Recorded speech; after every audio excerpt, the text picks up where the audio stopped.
Hello, Kizomba friends, and welcome back to the Kizomba Conversations podcast. If you're listening on Spotify or another podcast app, don't forget you can also watch our guests in action on our YouTube channel at Kizomba Conversations. We hope you enjoy the episode. Hello, Kizomba friends, and welcome back to another episode of Kizomba Conversations. As always, I'm your host, Victor. Today, we are joined by a dynamic dance couple all the way from India, making waves on the Kizomba scene. Let's welcome Elvis and Namrata to Kizomba Conversations podcast. Hello, both. How are you doing? Doing good. Hello, everyone. Hello, everyone. We're so excited to be here. Namaste. Hey, namaste, and hello, welcome. Very excited to have you both because, you are all on the other side of the globe. And, you guys are doing some amazing things over there. And we really want to shout out what you're doing, spread it across the world. So welcome to Kizomba Conversations. Thank you for having us. Thank you so much for having us. No problem. We're going to get into all things Kizomba. And like we always do on our podcast, we want to find out a bit about you both. And the thing is, obviously, you come from India, okay? And that's a place not traditionally associated with Kizomba and Semba, okay? So what we want to do is find out a bit about your backgrounds and how did both of you discover Kizomba? So as always, ladies first. So Namrata, over to you. So basically, my whole journey into dance was quite exciting. I was a TV producer. Wow. And I spent quite a few years in television production. And then I had a heartbreak and I quit it to get basically a change in the scene and distract myself. And I started going for these salsa socials. At that time, there was only salsa bachata. And my dance journey began from there. And there was this guy who owned the first salsa company in India. And he asked me to join the company. So I said, yeah, sure, why not? I'm taking a break. Let me just join for fun because I love dancing anyways. I used to dance a lot for school and college. So I said, let me try it out. And that was the end. I call up my mom one day and I'm like, sorry, I'm not going back into television. This is my career. She's like, what? I'm like, yeah, this is what I'm going to do. She's like, are you crazy? You used to be a senior producer in television and now suddenly you're going to be a dancer because please understand this. In India, dancing at that time was not considered a career. It was a hobby. It was something that you were passionate about and you do after work. But to say that's your work, I'm not going to accept it. But I was hell-bent. I was like, no, this is what I want to do. I'm going to give it a try. I'm giving all I have. So I went directly into dance and I started enjoying salsa and bachata. And slowly I trained to be a teacher. And one story led to the other, started performing, started teaching. There was, again, the same guy. His name is Katie Namgyal. He's now based out of Germany. So he was the first one to bring salsa to India. And he was traveling. That was the time when he was the only artist actually traveling, out of India. It was an unheard of concept. So he used to go to Europe and come back. And one of his trips, he comes back and he's like, guys, I want to make you guys hear this music. I'm sure you love it. And at that time, people were listening to more of Ghetto Zouk and thinking it's Kizomba. But yeah, well, he made us hear a few songs and obviously we fell in love. And he was like, I attended a few workshops and, I want to introduce it to you guys. You guys are my team. So we started kind of, doing these few workshops and then he would go back, come back. But Elvis and I, by that time, had already become partners. We had met at the company. We had started performing salsa and bachata, and we started listening to a lot more of that music. It was in 2014 that both of us decided to go to New York to upgrade ourselves because we wanted to venture out. We wanted to start something of our own. So we went to New York. We collected, now you know how it is, collecting money to go for 6 months to Wow. New York to basically, upgrade ourselves and see the actual world of Latin and Latin music. And we land there and we join some of these studios where we are learning New York style salsa, Dominican bachata. And at that time, there was this teacher there called David Campos. He's French, he's from Paris. And his wife, Gida, she's from Lisbon, she's Portuguese. And they were introducing Kizomba in the New York scene. And they used to have this weekly social where they used to do, and they would teach this class, same studio, we were learning salsa. So we went and we were like, oh, we love this music. We should go and check out the workshop and see how they teach. And that was the end. For 6 months, we kept training with them, kept training with them. We came back to India.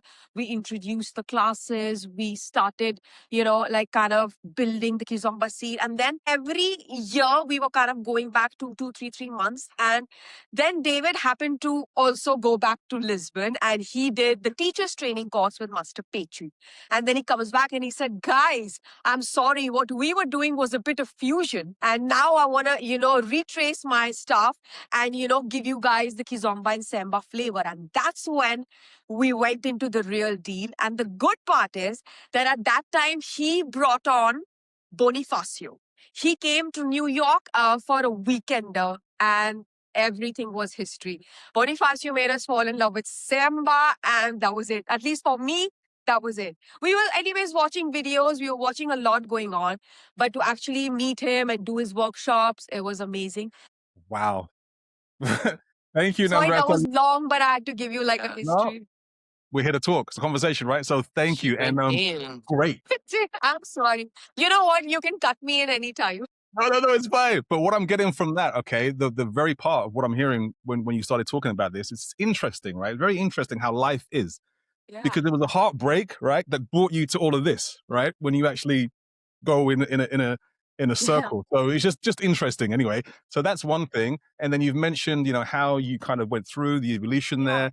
Then you've talked about some people. So Master Pechu, Bonifacio as well. And for people that aren't, who don't necessarily know them listening, they are, great teachers on the Kizomba scene that you can go and look at and reference to. But they're great.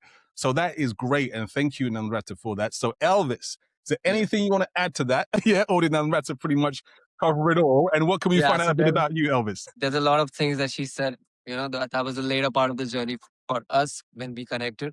But for me, it was a bit different. Like I used to always love dancing since, childhood. I used to just dance. All the Indian stuff, which is like Bollywood and some like Maharashtrian folk dances. And I used to keep dancing and all of that, in my area where I live. Later on, when I got into college, I got introduced to hip hop, b-boying. And when I got introduced to b-boying, I kind of came to this side of the dance, the freestyle aspect. I didn't know that dance had a freestyle and aspect like that, because in Bollywood and all that we do is like mainly choreographies. So when I got introduced to hip hop and experienced that freestyle side of dance, I was like, wow, this is something else. Like I'm doing me, learning all those basics and trying to speak the language. So hip hop was one of the main things that got me to this side. And later on, as she said, there was this company. We had auditioned, me and my crew had auditioned for this company as a hip hop team. It was a salsa company and they were looking for a hip hop team. So we auditioned and we got selected. And basically, the owner of the company was like, you can learn free salsa. We teach our company is mainly like salsa bachata. There was no Kizomba back then. So salsa and bachata. And if you want, since you guys are in the company, you can come and learn these styles. And I always wanted to learn, salsa. I used to watch some stuff on YouTube, but whenever I used to open like the YouTube videos, it used to be like the ballroom, rumba, and all of that. So that never really connected well to me. But when I got into the salsa company, I met some instructors who were dancing like, the proper mambo, Afro Cuban, salsa, the rumba and all of that. And that really connected to me. I was like, wow, this is something what I want to learn. And that's how I got introduced to, partner dance styles. And that's where I met Namrata. Yeah. And as and by, we kept training and we got introduced to Kizomba music. But in the beginning, it was Ghetto Zouk. And the music, like for me, since it was Ghetto Zouk, it has, like that R&B hip hop kind of connection.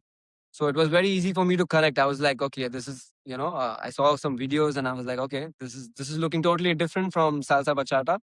The music is really nice and soothing, has a lot of groove in it. And let's see how it goes, because looking at it, it kind of looked, easy. But then I was like, okay, like the follow can like in salsa bachata, you have cues where you can show your hands and the partner is away from you. She can see you, and I was like, okay, this is very tricky because she can't see you. So how is the leading happening? Like, what is this dance? I want to learn this dance. It's something different. And so we went to New York and we met David Campos and all of that she said. So that is what happened. That is how my journey began. And so I saw Semba and I was like, wow, what is this? This is like, because that felt like breakdancing for me. That felt like b-boying, other than Kizomba, which was a bit different. When I saw Semba, I was like, okay, Yeah. this is what I want to learn. Okay, I like Kizomba, but this is something so Semba's so free much and so fun. So much yeah, fun. so much fun, so much freedom, and a lot of playfulness and a lot of like you have a lot of space to express whatever you want. So Semba really, I got the Semba bug when I saw all of them, and plus when I met Bonifacio, learned from him and understood different aspects of the dance. It was great. Plus, even Master Pechu, when he came to India, he shared a lot of different aspects about the dance, the traditional side, the different subgenres, not subgenres, but the tribal dances that are connected, which, create Samba and all of that. It was so much to learn and so much, like, so many different rhythms connected to Samba that, really got me connected to Samba. Yeah, Yeah, that's about absolutely. it. Yeah, Something no, about and it. I think that a number of things there. So you talk about your dance evolution. So I've seen you doing some of your dancing on Instagram and some other places. So I've seen some of that stuff. So really, really good. But it's interesting how you can literally how dance can take over. So you've got hip hop, you've got salsa there, bachata, all these things, and they come together. But obviously, you both have found a passion in Kizomba that I think we all love. I don't know where that comes from. I'm not trying to say that you like it more than the others, but there's something there about Kizomba that kind of just takes over for us to So the true. point where I'm doing a podcast about it. About it exactly. But no, okay, cool. So great, and thank you both for your tracing backs in terms of how you got into Kizomba. So let's talk about a little bit about Rare Grooves. Okay, so Rare Grooves, your dance academy. So you were teaching salsa for over 10 years. Is that correct? 15. 15. Yeah, Okay, so you've been around 15. about 15 years. Okay, so when you decided to introduce Kizomba, to what you were doing, what were some of the struggles that you faced, especially around bringing authentic Kizomba, to a community from scratch? Was it difficult to do that? So the thing is, before starting Rare Grooves, Namrata used to teach with Salsa India. She used to teach salsa over there. So that's how her teaching journey started off, and I was like kind of assisting. And later on, we wanted to train more, understand more, so that we can get better at teaching. And we wanted to introduce Mambo in Mumbai, because Mumbai was mainly on one. So we wanted people to get that. So, but that was one of the reasons we went to New York, and we were training over there. And since we were training over there, New York has everything. So we even saw Kizomba. So we were like, okay, let's train this, because we listened to this music little bit in our socials. Not even Kizomba, they used to play like one ghetto zouk in between, and nobody knew what to do. People used to dance salsa. Some people are dancing salsa, some people are dancing bachata, like random things happening on that song. But as we got to know, we are like, okay, there is a specific style that you can dance to this song, this kind of genre. So let's learn that also and come back and share it. That was one of the reasons. And yeah, so she was teaching salsa, and then we went to New York and we trained, and then we came back to India and we started our Rare Grooves. And So then that's basically, how. the name Rare Grooves Dance Company was born in New York Yeah. because we were training so much that we were like, we should go back and open our own company and start teaching. So many hours of training, so much of repetition. Because when you go with with the teaching in your mind, then you obviously have to constantly repeat the class cycle for it to get into your muscle memory, so that when you come back, you can reproduce it. Now, to go and train for a month and come back, it's not possible to teach that. You've got to constantly repeat. So, Rare Grooves Dance Company was born in New York. Elvis chose the name. And we made a little rough kind of a logo there. We came back to India. And if you see some of our initial videos, I'll send you the links, you will see our Kizomba dancing was very different, because we had come back from New York, and at that time, the teacher there was kind of doing like a fusion style. He himself did not know that that was not the real Kizomba. It's only when he went and did the teacher's training with Master Pechu that he realized that he needed to tweak it around, and the authentic style looked in a certain way. So if you see our evolution from the first few demos that we have done and some videos to now, you'll be like, whoa, they went from fusion into Kizomba Semba, because we thought that's Kizomba. And it's only when we trained a lot with these teachers that we realized that we needed to, do a marca in a certain way, the weight transfers, the grounding, the music interpretation. So, yeah. But like you asked us about authentic Kizomba and Semba. Now, the reality of the matter is that currently in India, Elvis and I, unfortunately, are the only regular Semba teachers. For the simple fact that I don't blame the teachers for the simple fact that people are more inclined to that music, the Mhm. fusion music, especially the youngsters. It really appeals to them. And because of that, they get the fusion aspect of it is more appealing. So the teachers, because they want to run a business, they obviously want to start teaching fusion first. Now, Elvis and I, because we've done so many years of training, and I mean, last year we completed 10 years of Kizomba in India. We are pretty clear about the fact we're not for the simple fact that of course everybody at the end of the day is doing a business. I mean, at the end of the day, Elvis and I, we are also running everything on dance. We don't have other careers, but one thing that both of us were very clear about was that we do not want to get into this herd mentality and say that, you know, it's fine, this is what people in India want, and hence we will give it to them. And thankfully, by the grace of God and of course our hard work, and you've obviously seen Elvis's videos, his musicality is super strong. And when he takes on a style, people want to learn that. And we initially did a lot of videos. We did a lot of workshops where I mean, obviously, we didn't charge that much money. We went to festivals, we did demos, we did, you know, a lot of shows. Elvis and I can't even remember the amount of shows that we have done. Yeah. My God, every Because second. doing shows is like a really great way to promote. Also, when Yeah. you see the dance, they're like, They're okay, like, okay, I this want is to fun. do This that. is what you want to learn. Like, He's already hip hop and you know, like we already performing salsa. For us, it came naturally. So he literally choreographed every second song that there was. And then people saw us on stage, people saw at us festivals, and they realized that, okay, there is the fusion aspect, which we love, but then we also love what they are doing. We love the energy, we love their connection, we love the playfulness, we love the tricks because we were doing a little bit of tricks. So these were new things that they were seeing. And then suddenly people started associating us with Semba. They thought Kizomba is still fusion, but we are doing Semba. So they would say, oh, Elvis and Namrata, we lot want. of confusion. Yeah. They were like, Elvis and Namrata, we want to come to you for Semba. And we were like, sure. But even Kizomba. No, Kizomba, we are already learning. But, you know, they don't understand the difference between an urban case and fusion and Kizomba. They think that that is Kizomba, but Semba is what is authentic, if you know what I'm saying. Anyway, so coming back to that, In general, let me cut you a bit. In general, since I started training in hip hop and all of that, like I understood that staying true to the roots of whatever style you're learning is very important. If you like, you can do whatever you want later on with it. You know, that's what like that's my opinion towards the fusion and all of it.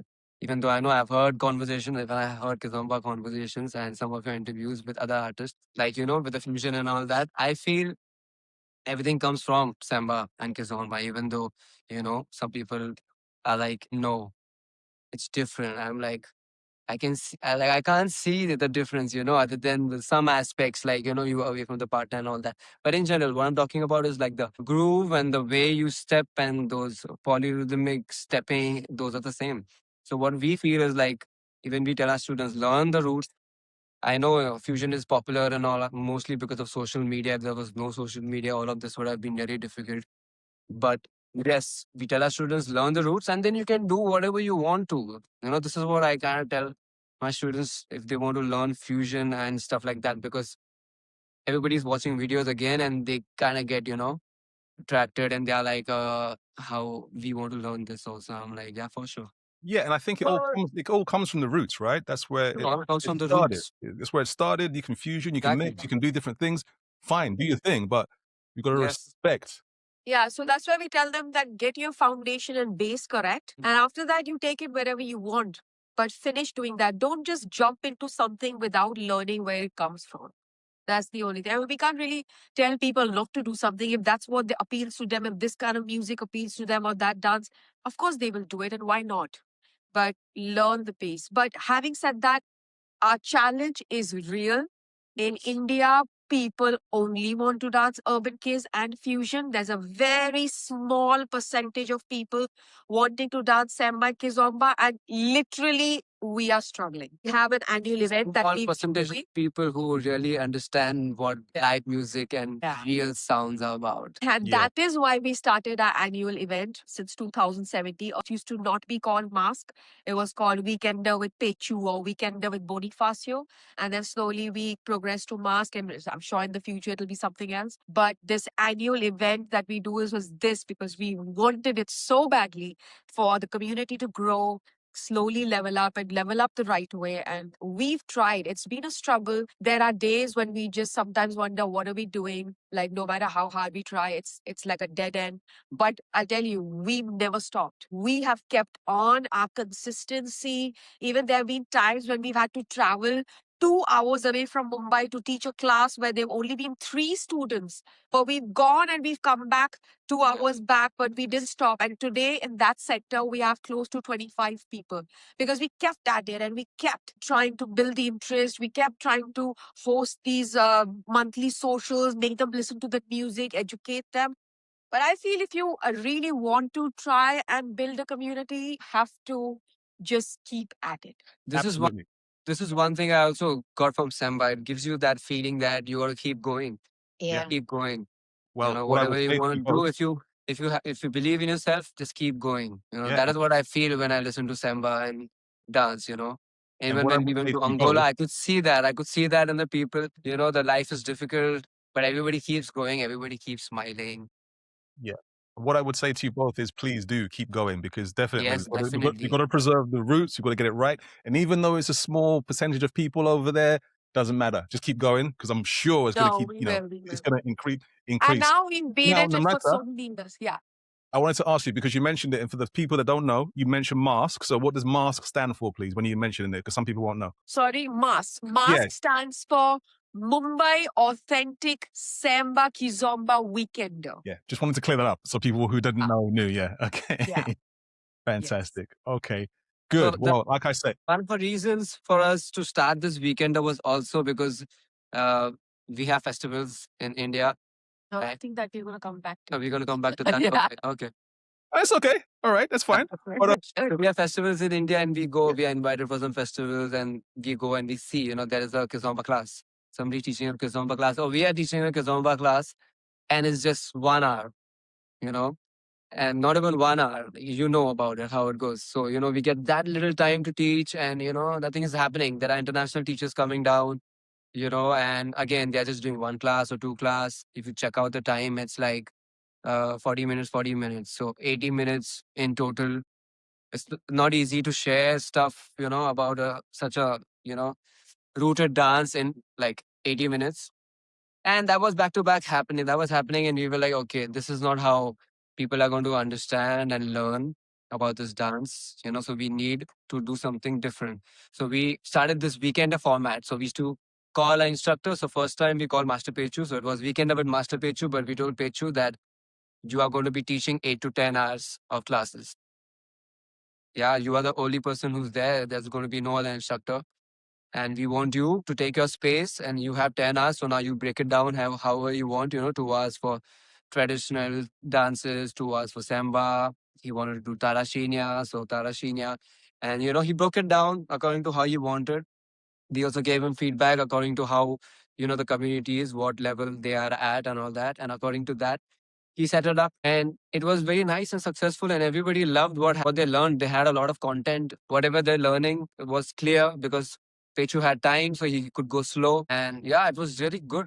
Plus we had this DJ Sagar from UK. He was down and he played like really good music. Whatever song Pechu was asking, Sagar was just playing it. That was the first time I met Sagar as well. And I was like, wow, this fellow really knows his music. And even Pechu said that. So it was really good, to do that concept because the students who were going for festivals and who attended the weekender. First of all, festivals, I want to clear one thing.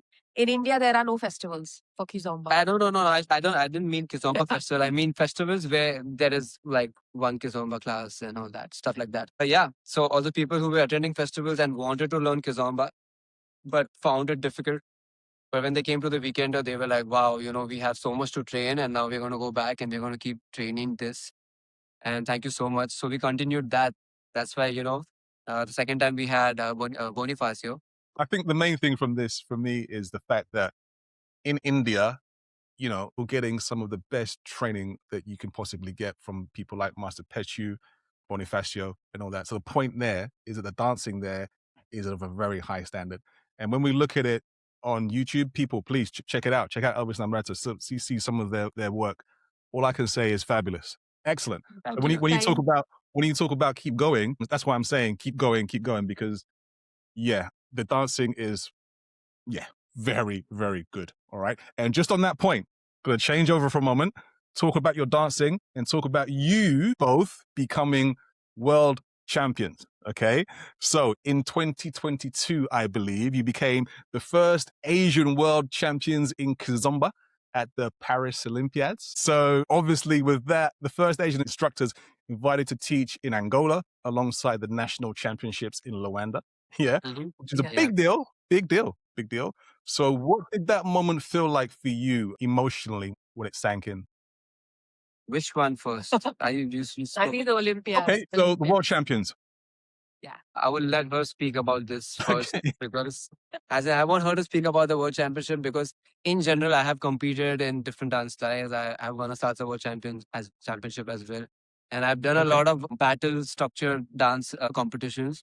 But this was her first. This was Okay. her first battle structured kind of competition, a one-on-one thing, and straight up into a world champion. How do you feel? I was so overwhelmed. But I'll tell you something when people talk about manifestations, it's true. Because when Elvis and I competed in India, in Asia for the qualifiers, after that, we just had about a month before we were going to Paris for the Olympiads. And every day I would, imagine that how would it be if I would be just winning the championships and I would shut up myself and like, shut up, you can't win it. You're just some Indian going out there competing with some people coming from Angola, some people who are training every week. There's obviously no way. But I would just constantly think about how it would be. And you won't believe it. When we went to Paris and we finally won it, it was an out of body experience for me to the extent that we had Laurent announce and said, and our world champions for 2022 for the very first time from India. And I'm telling Elvis, can you pinch me? Yes. Again, dreaming.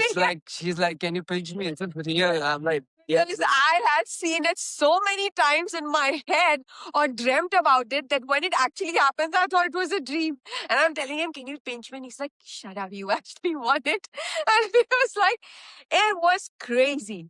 Because frankly speaking, it's too overwhelming to be suddenly in front of so many people, so many Africans competing there against you. You are some Asian. First of all, people in a Paris didn't even know that India dances Kizomba. Yeah, I still remember when they introduced us, like, Elvis and Namrata from India. So everybody And was we like, were like, okay, hmm. India.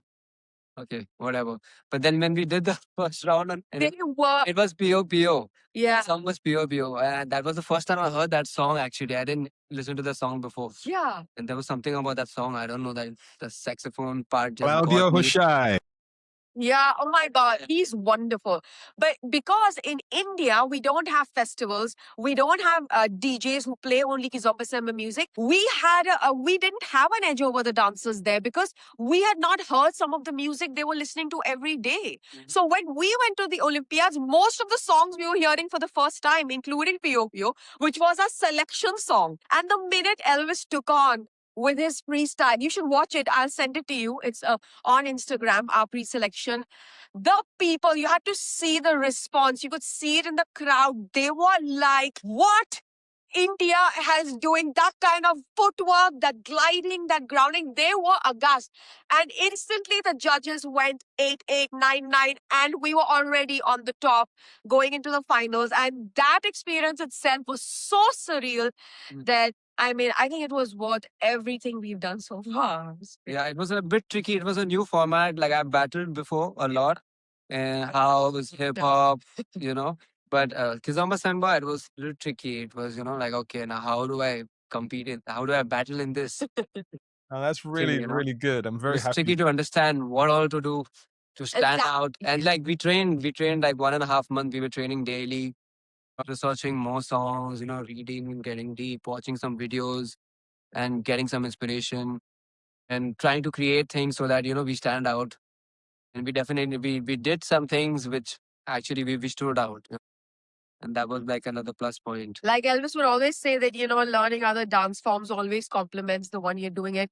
It happened because he used some tricks which he used to use during his b-boying days. And we did one of them, which nobody's really done. And then, that became like his signature move. And we did it the first time in the Olympiads. And people were like, what's going on here? Like, it was crazy. That battle was crazy. And the kind of reaction that we got from the people there, the appreciation. We had some friends competing too. Tabanka was there.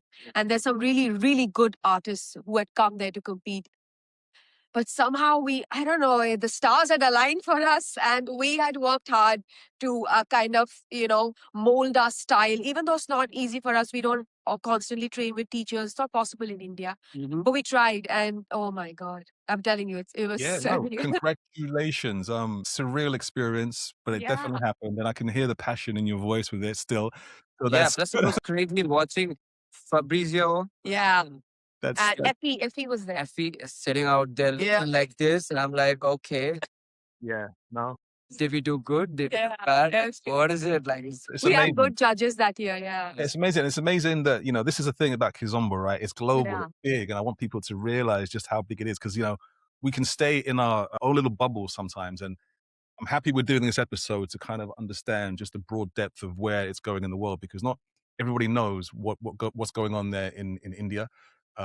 Like I say, people, you need to check them out on Instagram, Facebook, whatever it might be, because some great dancing. But the other thing is, what was it like then to be invited to teach in Angola alongside, some of these great people? How was that feeling for you? Let me tell you something about Adilson Mainza. He is one of the artists who I really look up to for the simple reason that he makes things happen. And it's not only about promoting himself and Telma to be out there, but he's actually doing a lot to kind of get his Angolan people out there. And he's making it happen. He's recently taken his entire Fenomeno team to Stuttgart to be a part of the cultural program and take them back. So he does these things where he's not only about like, okay, I'll make it happen and then, like he shelved it. No.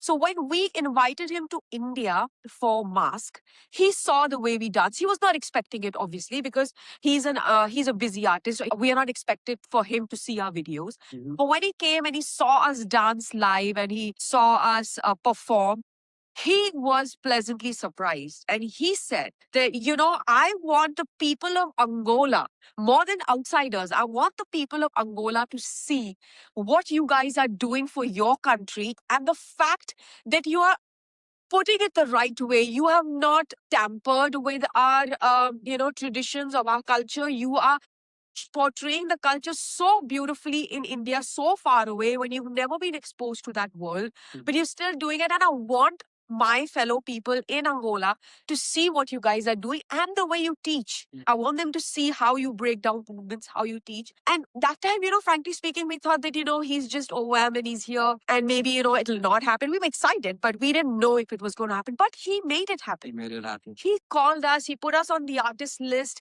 He gave us Semba show to teach. I mean, we are Indians living back of the beyond. Semba show is a style that the Angolan youngsters have made, to popularize, commercialize their style.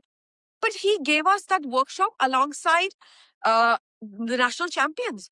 Because the concept was one Angolan teacher and one outside teacher coming together and teaching one workshop, and we taught with them, and it was so overwhelming. It was a very nice experience to, work together to create a piece so that we can teach with Lipio and Hemira. It was really nice. The feeling was crazy. I was honored. I was like, wow, thank you so Yeah. much for giving me this opportunity. And, when we were teaching over there, there are all Angolans sitting out there looking at us, taking Yeah. the classes. I was like, okay, we better do a good job. Yeah. This is what I'm saying. The quality of what you're doing, and Great. obviously that is a big deal for Adilson Maiza to say those words. I really respect him. Yeah. And then invite. And it's not only you. like she said, he does things for, his team Feno and people in Angola. It's not like that. It's actually when he travels, he came here, he's seen the work we put in. So he wants to help in other countries, people who are putting work in for the Angolan culture for Kizomba Semba finds those kind of people. He tries to push them and, ambassador. He's somebody who wants to see his culture grow and he's proud of the fact if other people are doing it well and portraying his culture. So I really respect him because he's a true ambassador of Fantastic. Angola. he always goes back to Angola. Yeah, and he always goes back. It's amazing.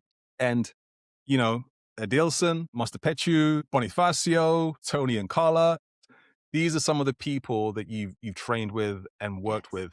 And I want people to understand the level of these people. All right. So that's what I'm trying to get out. So, you know, working with those people must be great for you both. And if we just go back to what it was like for when you won the championship. So I just want to find out what changed for you personally and professionally after becoming world champions, because you've opened up yourselves to a number of different teachers. You've studied the work, you've done it. You've been invited now from other people. This is great, right? So what has changed for you both professionally and personally after becoming world champions? Frankly, when we won the championship, it was, like I said, it was a surreal experience, but it also built so much confidence in ourselves that, there's something that we are doing right. And that's why we've reached where we've reached. And people have recognized our hard work, considering there are zero festivals in India where we train at.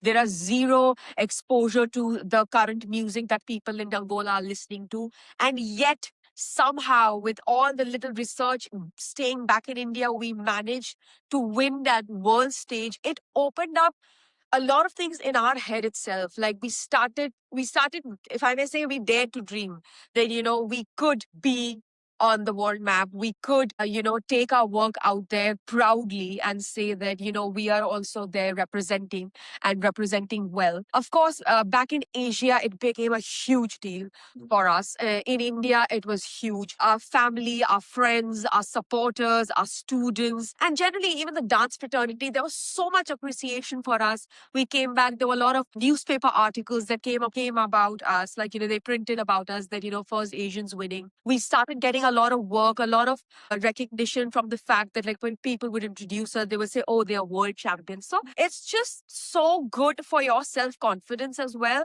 to constantly keep at it. And the fact that I'm doing it right, sometimes you need that little bit of a boost that, am I doing it right? I'm sitting back in India, but am I doing it right? But then when something like this happens, you are like, but yes, I am doing it right, So yes, the Olympiads was a great way for us to realize that we need to keep going and there's something that we are doing right. It's okay if people are not following it and there's a small percentage of people who are following at us, but we are there and like we are making it. Yeah. Beautiful, beautiful. I love it. I love it. Yeah, sorry, I'm smiling a bit too much, but let me change my appearance here. All right. So, okay, cool. So, all right, let's talk a bit about then. So, I hope I say it right. So, Ages y Ritmos, right? Idols. Forgive me. All right. So, your weekenders, right? They're playing a big role in growing strong Kizomba across India, right? Asia. What? Sorry, yeah, okay, across Asia, absolutely. So, what does so roots and rhythm, yeah, truly representing your philosophy. So, how did that philosophy come about, and what were you trying to hope to do with that, with the weekend? Totally Elvis's brainchild, so I'll let him talk about it. Yeah. So roots and rhythm. Basically, we want to do this because we're teaching in Mumbai, Mhm. and there are people in other cities who keep hitting us up like, we want to learn this because they're watching our videos, they're watching our classes, and they're seeing our students dance, and they're like, oh, we want to learn this dance. Like, how can we learn this style of Kizomba? And I'm like, this is the style of Kizomba. This is not a new style of Kizomba. This is Kizomba. Mhm. So we were like, okay, let's create something so that we can go to different cities and help those people who want to learn, have a proper, clear path towards the Kizomba Samba journey. Yeah, and we wanted to take it through the dance and the music with, like having the cultural background in mind.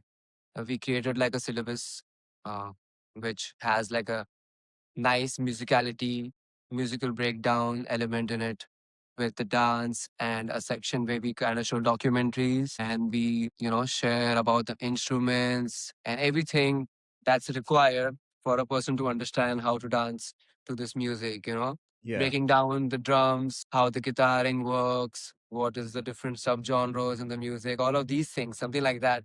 It's like a package of all these elements which really helped people understand the difference. Because again, like I said before, Mumbai is the only city actually where there is a proper Kizomba Semba going on. The other cities, other states, it's not that much because everybody is mixing a lot of things. So people are really confused. They're dancing it, Yeah. they're dancing whatever, but they're very confused. And when there's a Kizomba song, a lot of people cannot dance at all because they have trained in a different way. Yes. So they see us dancing and they're like, how do we dance to this music? And so that was like one of the main reasons of creating this course, because people from other states really wanted to learn and be a part of this beautiful thing that they watch online, and there was no other source for them in India. So that is one of the reasons we created it. And we started pushing it to different states. One of them was Bangalore. That was the first state where we went, Bangalore city. It was really good. People really loved it. And, now even Bangalore is like picking up in terms of Kizomba Semba. And slowly, slowly, we met Naz, and Naz wanted the same thing to happen in Malaysia. So she hit us up.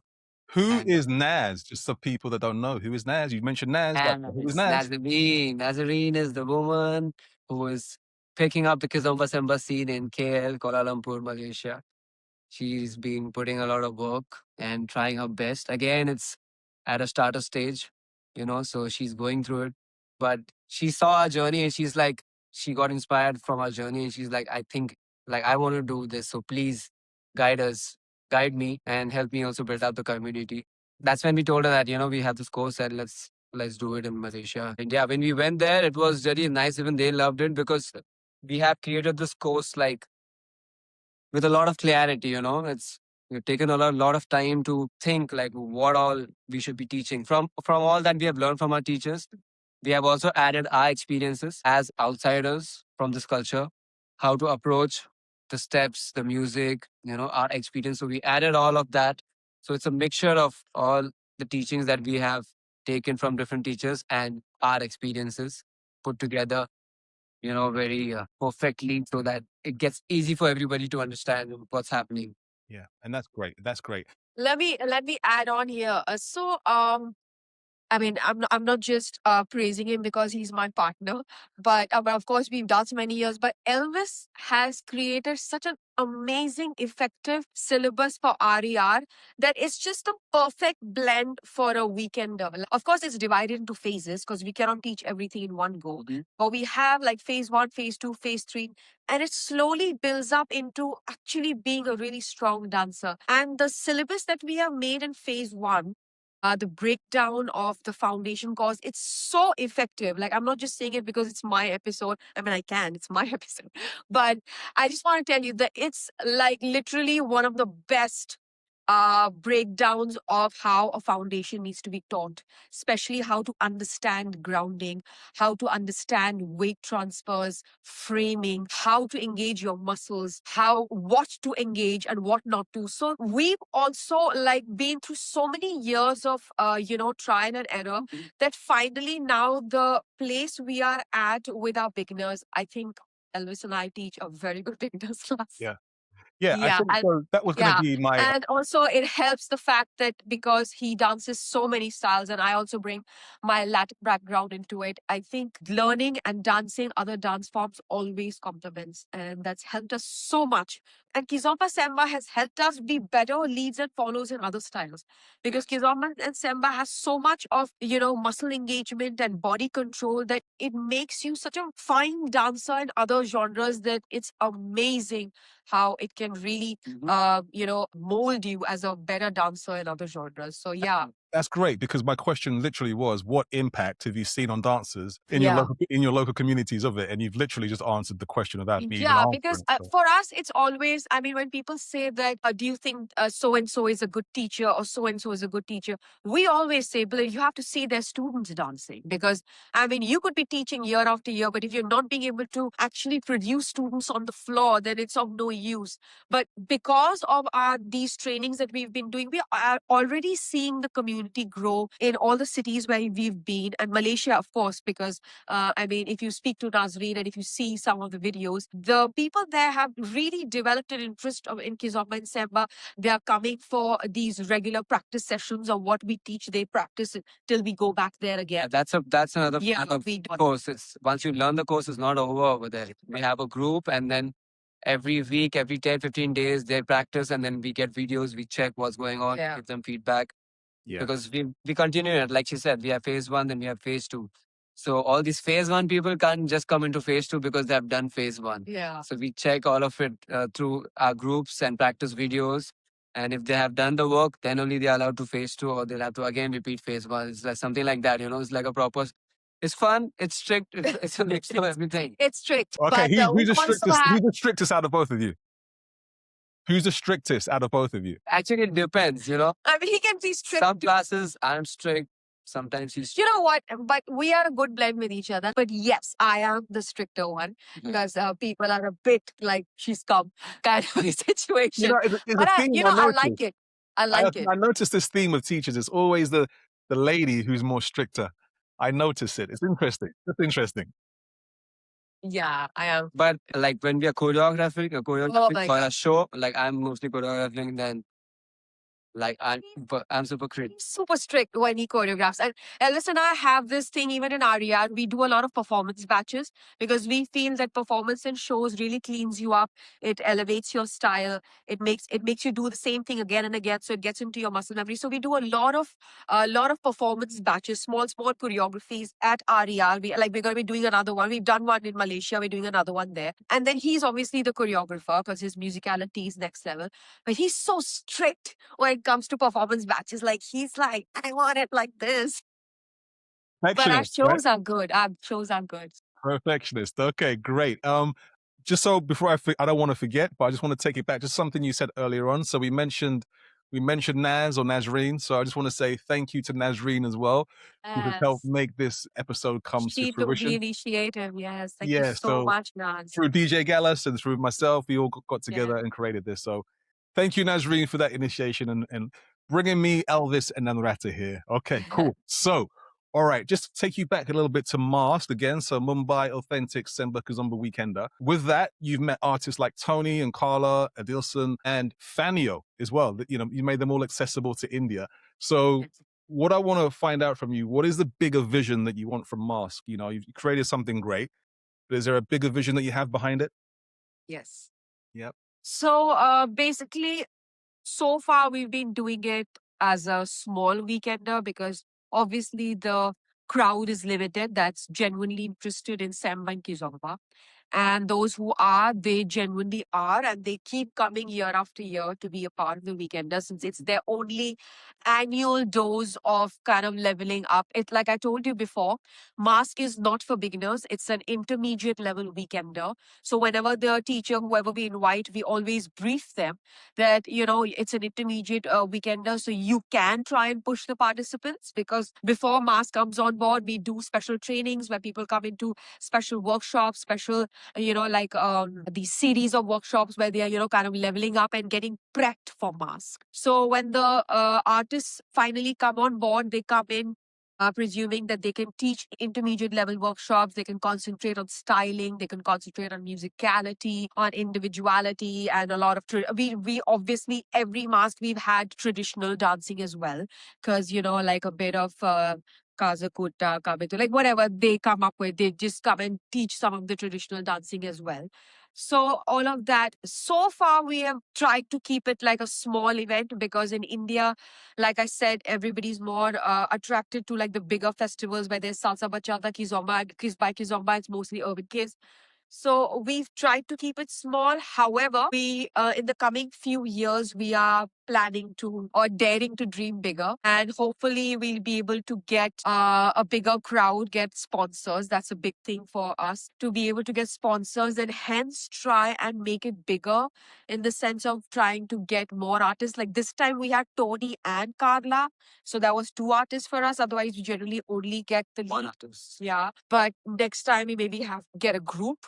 We might get some, or maybe get two couples So we have more number of workshops and more flavor. But like Elvis told you before, we don't really want to change the format of the fact that we want 10 to 12 hours of training with one artist, for the simple fact that we feel that for us to kind of imbibe somebody's style or try and think how they think, you do need more number of hours to kind of get that their flavor into you, rather than just sporadic one or two workshops here and there and say, okay, go figure. So that's one format we will not let go of. So whoever comes, even if we get two couples, then we give them like a like a split of 6 hours and 6 hours. But definitely the number of hours is not going to reduce, because this is something that we are very clear about. We want to bring an artist and we want to rigorously train with them.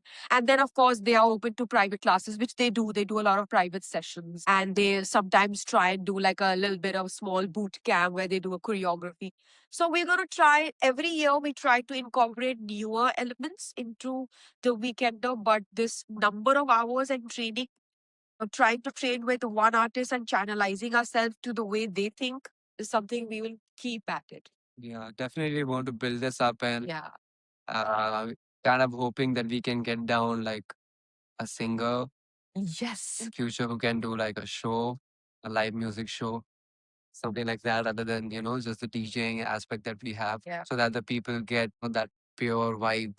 But then again, for a show, we need a bigger crowd as well. Yeah. So eventually, it all depends on the numbers. If the numbers increase in a good form, then we can think of pushing and adding more elements to mask, other than, just this workshop. Genuinely building more centers in Mumbai, and because of RER, we are trying to go to different cities so that more and more people get influenced by our styles, and hence they have that much of a trust in us that the minute we say that we're bringing down an artist, and they might not know the artist, but they'll still come because they know that we will not compromise on what we are bringing down, and it'll always be the best. So we are trying to build the community in such a way that we don't have to rely on people who are not really interested but you're still coming, rather than building a community that's already in that phase of Semba Kizomba and they're just coming in, leveling up. So we're building centers, we are trying to go to different newer cities and building. So yeah. Mhm. And we have seen it with the participants also. Slowly and slowly, we got participants from Malaysia. This time we had participants from Malaysia.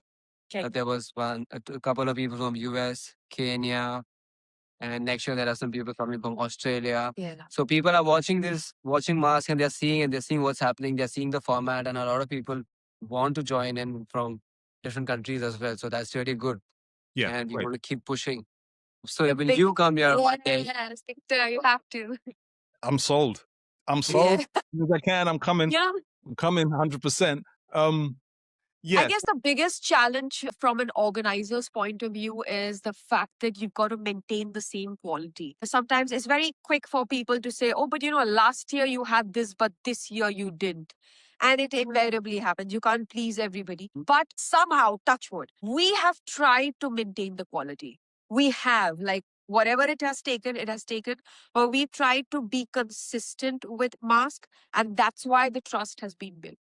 absolutely. And obviously, you want to take it as global as you can, right? When the time Yes. comes there. Yeah. yes, Okay. Cool. So keep that in mind, and obviously, we build it and build it. Okay. because there are a lot of dancers. Like when we went to Lisbon, and we have seen people dancing. So a lot of people want to learn from some instructors, and like for example, Tony and Carla. A lot of people wanted to learn from them, but they never came to Asia. Mhm. So people had to go to Europe and all of that. So when they came over here, a lot of people wanted to come from different countries around Asia also, so that who cannot go to Europe, they came over here. And we want that kind of quality social dancing, people from different countries to come and, dance over here, so that our people can also see how the social dancing work. Yeah, I think that global That being element is said, really we important. really want to get people from Angola. Yeah. And, if we can Yeah. get like a good sponsor and all of that, we get some people to just come and dance. Yeah. Because, I want 100%, I want people to see that, how they dance, Yeah. how each and every person, dances over there so purely. Yeah. Oh, Absolutely. they really need to experience that. Yep. Yep. Yep. Cool.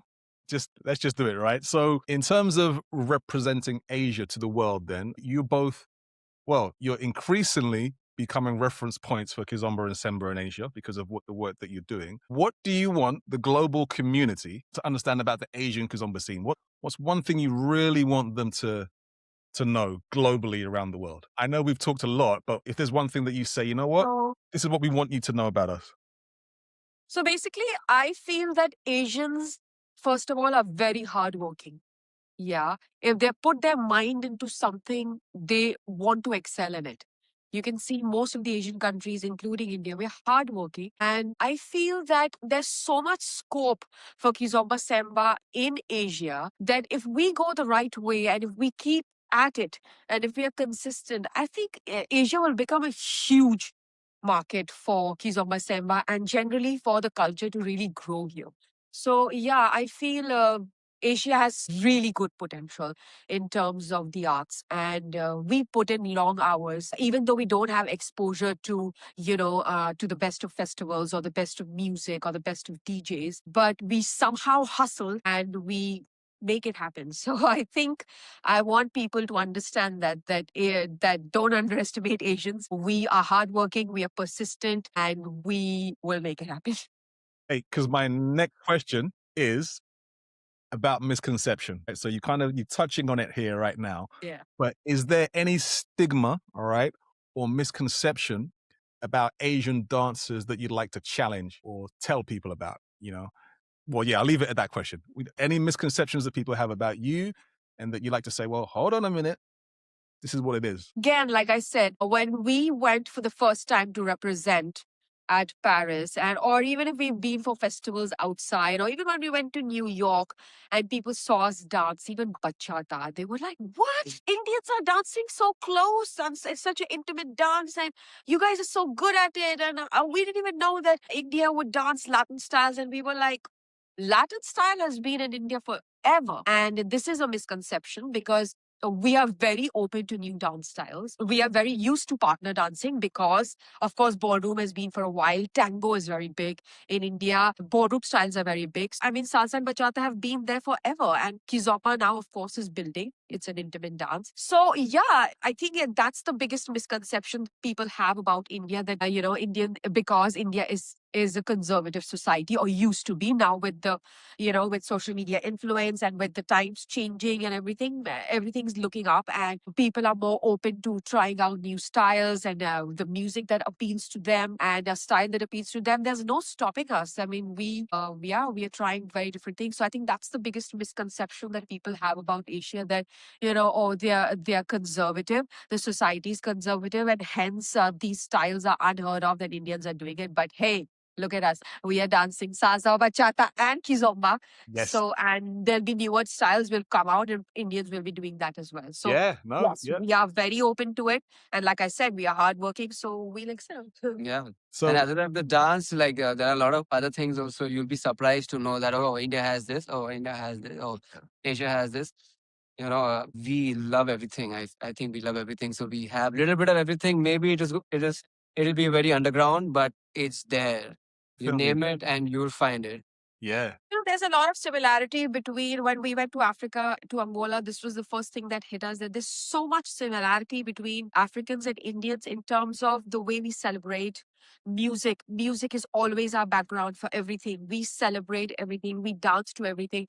Our folk dancing is so rich, our culture is so rich. Like you come out in any different state and you will see a different language, a different way of dressing, a different Yes. dance, and different music. Like our instruments are beautiful. Rhythms. The tabla, the harmonium, the sitar, they're all beautiful instruments. So I feel that we are very open to music and dance anyways. And then when you see the African culture and how grounded they are, and some of our folk dancing is very similar. Like Elvis and I have been training in the tribal dances. Like we try and do classes when we go. And then we tell our teachers, oh, this is so similar to Indian folk dance because even we have our grounding and we also dance bare feet and we also have these movements where we are looking up to heaven and, like to the gods and whatever. So even like the way things are in the folk dancing and the instruments and how we dance to live music and our rhythms, it's so similar that I feel that we are definitely, Indians are so open to a lot of dance and music. India and Angola in general have always had a good relationship. Yeah. Given trade and all of that, India had a really good relationship. So we were training, we were doing this class in Angola with these OGs. Lovely history. He had a tribal dance workshop and they were playing, and oh my gosh, his workshop at the Angola Kizomba festival was phenomenal. And then like when we entered the first day, when we landed in Luanda, the sights that you see on the streets, you're like you're in a city in India. Yeah. You know, women with the vegetables on their head, or selling cloth, and then they are balancing and walking. And that's how Jinka comes about, right? But in India, the same, like we have these ladies dressed in traditional saris, with their baskets on their heads, and all their, vegetables and fruits that they're selling, or cloth they're selling, and they don't even need to hold it. They have such great balance, and then they're walking on the roads, and then hawkers standing around, and they're selling stuff. People are eating something. The sites are so familiar. Like I had to take videos and send it to my mother and said, "Oh my god," because I come from like a small town in India. And I sent it to my mother. I said, "Oh my god, this is like home." And she's like, "Is that Africa?" I said, "Yeah." And it's so similar. It's Even the food. the food. Yeah. Rice and beans. Absolutely. We eat rice. Yeah. Absolutely. Yeah. We have the rice and beans. Yeah. Absolutely. Yeah. No, it was when I went to Angola. Yeah, I totally understand what you were saying. 100%. So yeah, no, that's fantastic. And thank you so much for sharing all that. Yeah.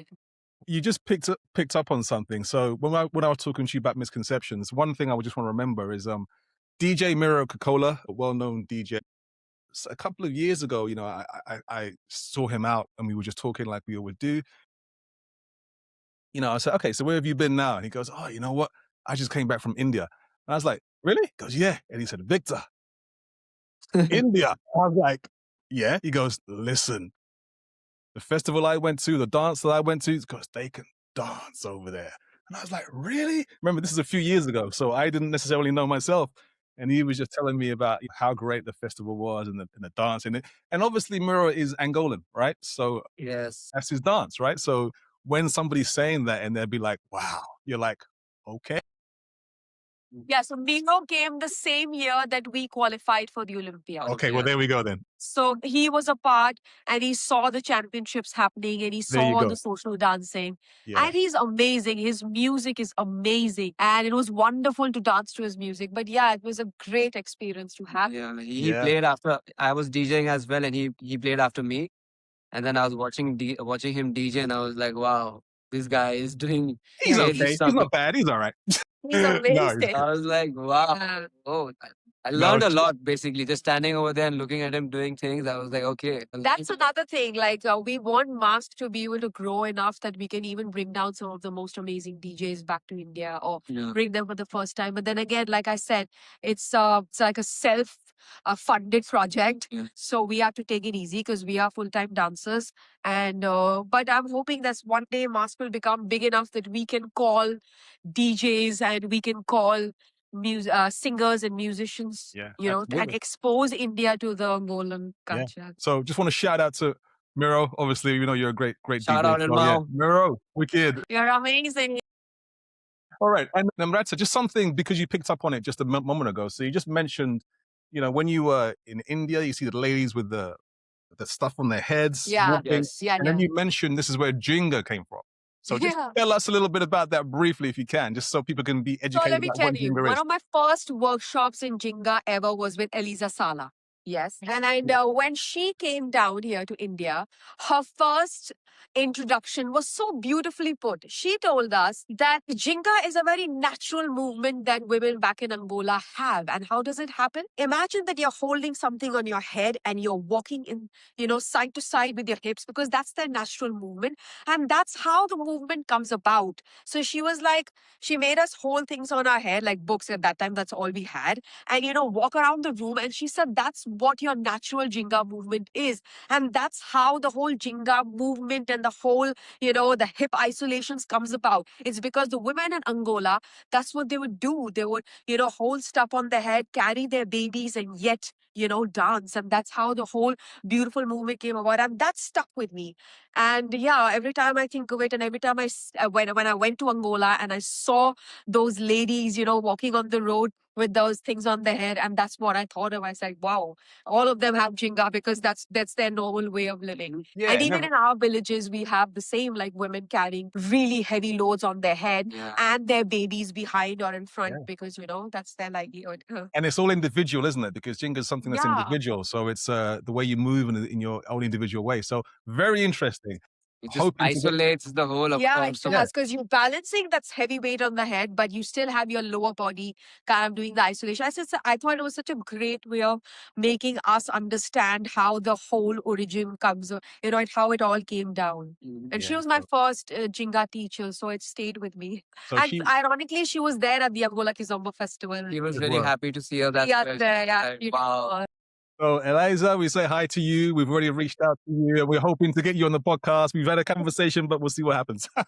Yeah. She's amazing. Okay. No, beautiful. Thank you. And yeah, especially for, I think, maybe new people coming to Kizomba who don't understand what Jinga is, that's going to be a good explanation to people listening. So thank you for that. Just want to change things just slightly and ask you a question here.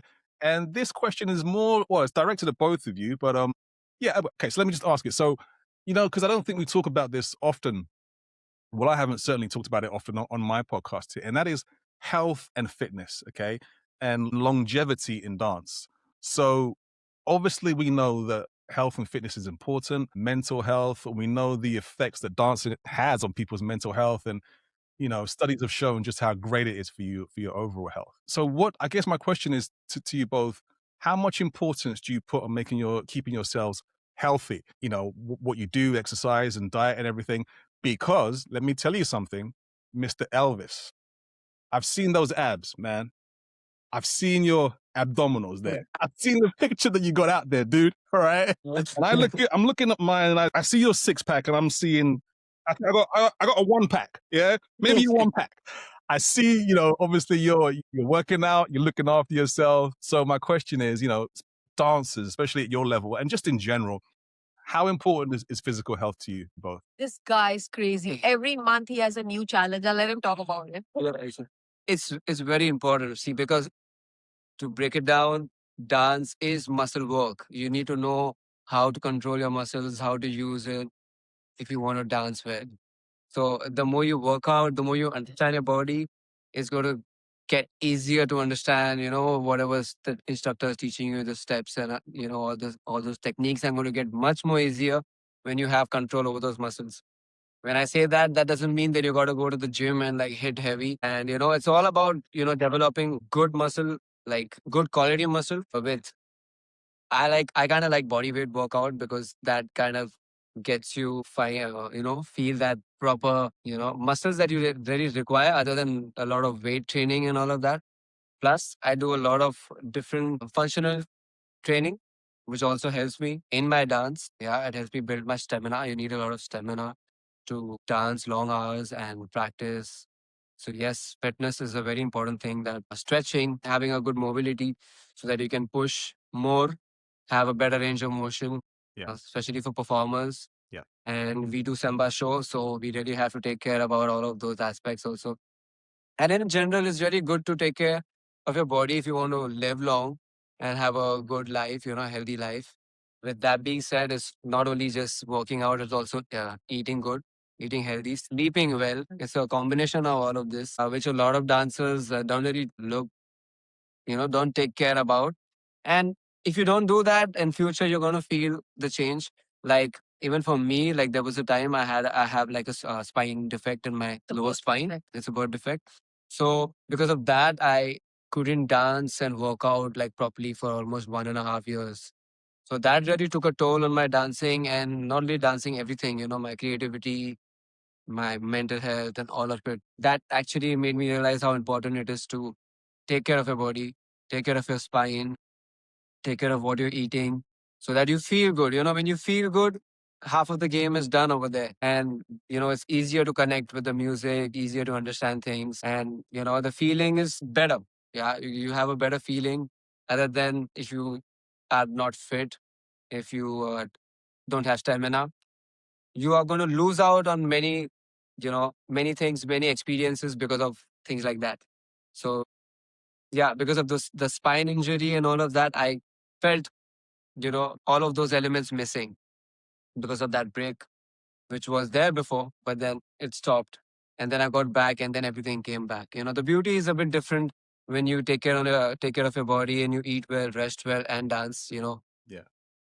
All goes almost together. 100%. Yeah. Yeah, you get like a different kind of experience than when you're not that fit, Yeah. And sometimes He's for putting it mildly, but currently he's standing on a ball. I mean, he's so annoying. When I see those videos, I'm like, are you crazy? He's taken a big ball and he's got such good core control. He stands on top of that ball. I'm well, this like, is what I'm what saying. is You wrong need with ab you? control for that, and he's Yeah. got the abs Yeah, for that, man. I really love, challenging myself and to see, what all my body can do. He went into this phase where he was crazy about calisthenics. He would come back with all bleeding palms, like bleeding, because he used to be on those bars and trying all that. I'm like, which girl is going to dance Kizomba with you when they hold their hands? They're like, what? And No, it's like, in fact, that actually happened also, at socials when I was like, can we dance? And when they touch, they're like, oh, damn. And I'm like, oh, shit. So, Elvis, please put some Vaseline, put some cream. But Hey, he's can I just like, say something? I'm here. Can I just say something? Listeners and people watching, Elvis, yep, let's not follow him to the extreme. Just go to the gym or do your exercises 3 times a week, okay? Yeah, that's just It is normal. Just do your normal disclaimer. things. no, but I'm actually working out on something, this to make a structure for dancers, exercises that will really help dancers. Fantastic. Depending on style, basically depending on style base. If a person wants to get into breakdancing, these are the exercises that will help them understand and Okay. develop it quickly.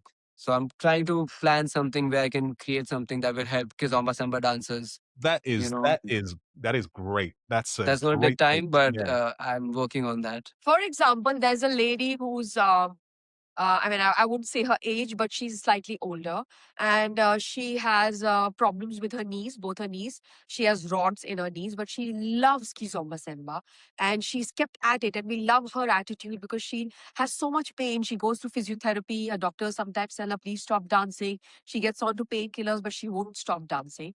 And Elvis does a few private sessions with her, and he teaches her exercises to build her knee strength. And you won't believe it, she's dancing samba with the boys, and it's amazing to see how she's developed in 2 years with her knee strength, with her confidence level, and everything. And it's just amazing. And she's keeping at it. So I'll give her credit. But he really trains her to build her knees, to strengthen her muscle, and give her exercises. It's amazing. Yeah, No, with that being, because I, train in different, workout styles.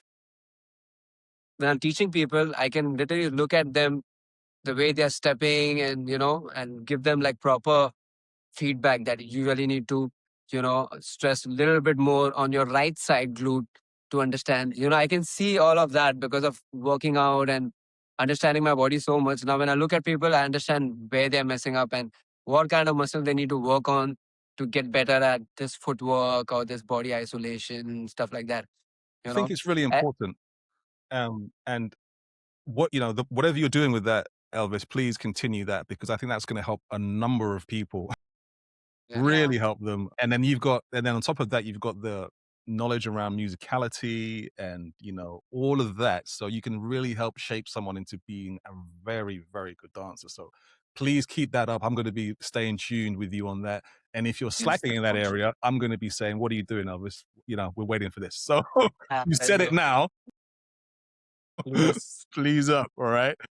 Okay. Like that student started recommending me to some of her friends who had injuries and all, and they used to message me like, I've got this recommendation that you can cure my Well, I'm like, damn. Do the balance. yeah, like exactly, literally. Okay, so all right, great conversation, great insights here. Just want to almost come into the end, but I just want to ask you a question around dancers, our listeners right now. People love this dance, and you both do it really well. Okay, very, very well. Both got dance backgrounds. So, what practical advice would you give to people who wanting to level up their dancing? So we've probably just talked about physicality just now, but maybe what about technically or mentally or anything that you want to add? But I guess, advice to people who just want to become better dancers, what would you say to them? So what I would suggest first is uh, listen to music as much as you can, because that is going to help you. That is like 50% of understanding a dance. If you understand the music, 50% of your job is done, and it's going to be very easy to understand what dance you do, So, whatever dance you want to do. Elvis, sorry, so when you say listen to music, all right, people can say, okay, right, I can listen to music. Fine. What's Now, I was going to get into that. I already okay, know what sure, you sure, sure, asked sure. me. Okay. So then, so when I say listen to music, I mean like pay attention to what's happening in a song. What are the drums doing? What is the guitar doing? What are the keys doing? How is the phrasing working? How is the song building up? How are the pauses working? All of these things are very important to understand when you're listening to music. To understand what music is and the power of music and what it can do to you mentally first, and since you're dancing mentally and then physically, it's like a different kind of drug. It can cure a lot of things. It can get you out of depression, get you out of, whatever problems you have, if you really pay attention to what's going on in the music. So dancers, I would really suggest listen to songs. Like, I like to call them tracks, because it's like previously, there used to be like track one, track two, track three. That's how songs used to be named. It's literally, I literally take songs, these tracks, like, tracks that are going to take you to some destination. So you got to listen to that track and let it take you to the spot that you need to be. Okay. Again, to break it down, listen to what the instruments are doing, and try to understand the rhythms, because all of those rhythms are going to be connected to the steps that you're going to be doing. If you don't know what kind of rhythm the steps are connected to, it's not really going to connect when you're dancing to music. So you need to understand the rhythms first. Once you understand the rhythm, actually, because most of these dances, the syllabus and the structure that the teachers have created is to the music. It's not random, like, step one, step two, step three. It's all to the music. So once you understand the rhythms, it's very easy to figure out, okay, this basic is making sense to this section of the music because this rhythm is right there. So yeah, listening to music is very important, and basically mindfully listen to music mindfully and try to understand what's happening, so that it's a conversation. Again, it's a conversation, music to you, and then you know sharing that conversation with your partner. You both having a different conversation, so take it as a conversation. Like, listen to music as it's like talking to you, and understand the phrasing. You listen to it.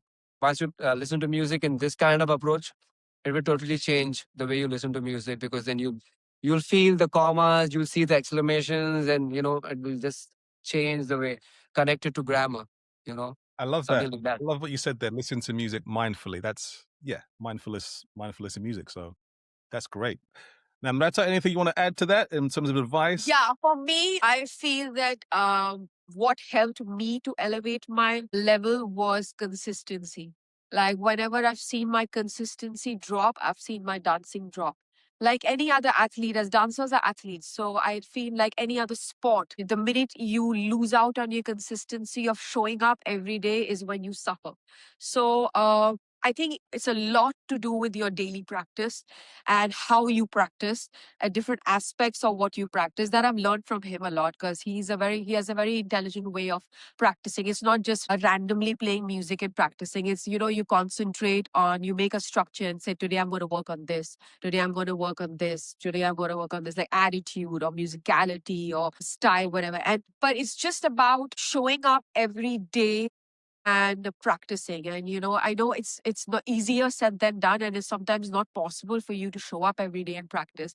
But I say, even if you can manage 30 minutes, it sees you a longer way. So I feel consistency has really helped me in elevating my style. Yeah. Beautiful. Yeah. Look for a good teacher, a good mentor. Keep researching about them. Don't just go to anybody because they are a big name or whatever. Just research. Ask questions to your teachers. Where did you learn from? Because a lot of people don't do that, and they just go, and then things happen. So it's good to ask questions. Basically, what I mean is, ask questions as a student. Keep asking questions.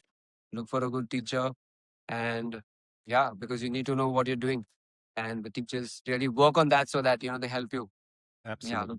Dancing has so many aspects that I mean, you have to really look into anything. It's from fitness to, your mental health, because also dancing helps you to be in the moment. So I feel it's such an effective way to kind of conquer your mental issues as well. Like a lot of doctors, when you go to a doctor, they'll be like, oh, you must dance. But like we have this joke, and we've also been to doctors and we've said, but we are already dancers. Where do we go?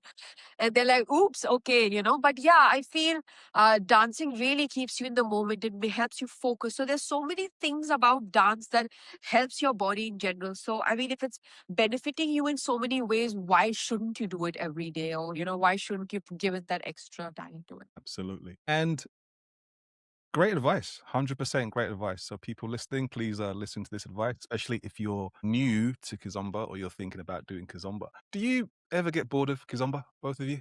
Is it ever be like, oh, No, can't bother?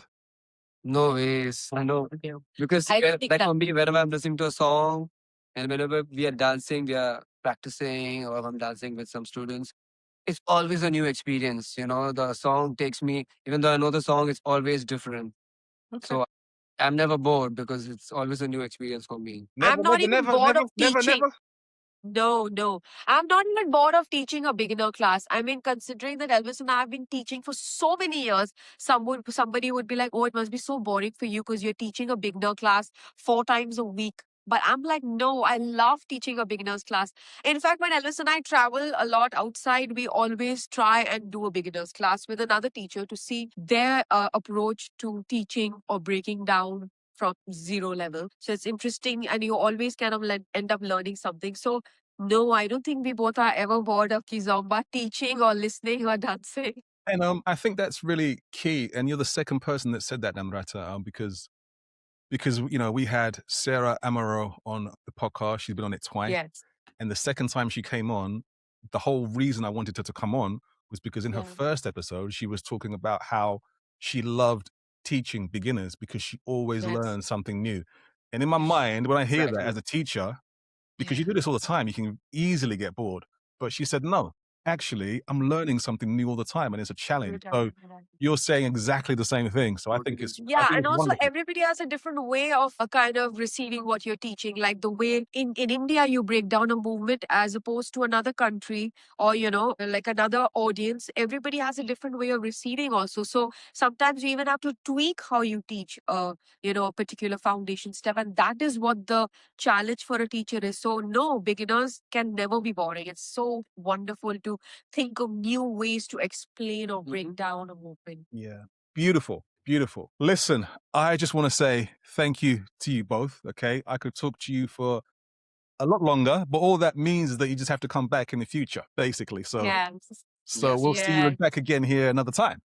Definitely. Thank you so much for having us. Your questions were so amazing. It was so, we didn't even know, and so much time has already lapsed, but it's been It's really, okay. really No wonderful. problem. I'm just conscious. I'm really, really keen to let people know that Kizomba is global and in maybe countries that you don't necessarily associate Kizomba with. And you both are people that we want to spread that with. So thank you very much for your time and keep doing what you're doing. Please, please, please. Okay. Nice to see you. Before we go, though, we have some other questions. Other questions. Some fun questions that we have. And you see, we have these cards. Can you see these cards here?